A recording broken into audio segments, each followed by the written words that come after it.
इस बात से इनकार नहीं किया जा सकता कि महादेव ने माता पार्वती को जो पाठ पढ़ाए थे वह जीवन, परिवार और शादीशुदा जिंदगी में बहुत महत्वपूर्ण भूमिका निभाते हैं। उसमें न केवल जोड़ों का एक दूसरे के प्रति समर्पण, प्यार और सम्मान साफ दिखता है, बल्कि इस तरह रिश्ता निभाने में किसी तरह की कोई परेशानी नहीं आती।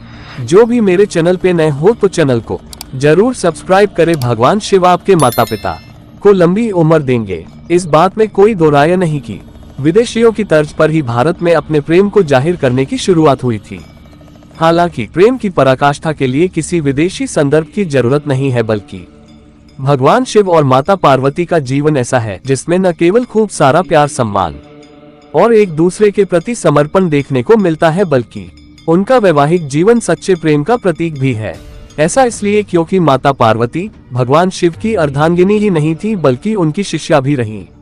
वह अपनी जिज्ञासाओं को शांत करने के लिए अक्सर महादेव से ऐसे ऐसे प्रश्नों को पूछती थीं, जो आज के समय में जोड़ों को विवाह के तौर तरीकों सीखने में मदद कर सकते हैं। जब माता पार्वती ने भगवान शिव से पूछ लिया था प्रेम का असली अर्थ, महादेव ने दिया ऐसा जवाब जो आज के जोड़ों के लिए बनेगा सबक। दरअसल एक दिन देवी पार्वती ने देवों के देव महादेव से पूछा, प्रेम क्या है? प्रेम का रहस्य क्या है? इसका वास्तविक स्वरूप क्या है? इसे भविष्य में किस तरह देखा जाएगा? इस सवाल का महादेव ने जवाब देते हुए कहा, प्रेम क्या है ये तुम पूछ रही हो पार्वती?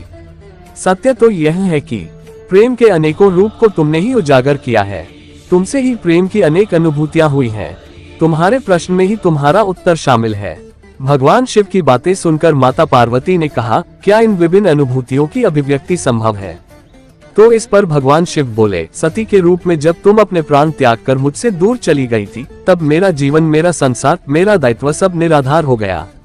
मेरी आंखों से आंसुओं की धाराएं बहने लगी थी। तुम्हारे अभाव में मेरे अधूरेपन की अति से इस सृष्टि का अपूर्ण हो जाना ही प्रेम है। तुम्हारे और मेरे पुनर्मिलन कराने हेतु इस समस्त ब्रह्मांड का हर संभव प्रयास करना ही प्रेम है। तुम्हारा पार्वती के रूप में फिर से जन्म लेकर मेरे एकांकीपन और मुझे मेरे वैराग्य से बाहर निकलने पर विवश करना ही प्रेम है। खैर, ये बात किसी से छिपी नहीं है कि कई सालों की तपस्या और तमाम तरह की बाधाओं को पार करने के बाद ही शिव पार्वती का विवाह हुआ था।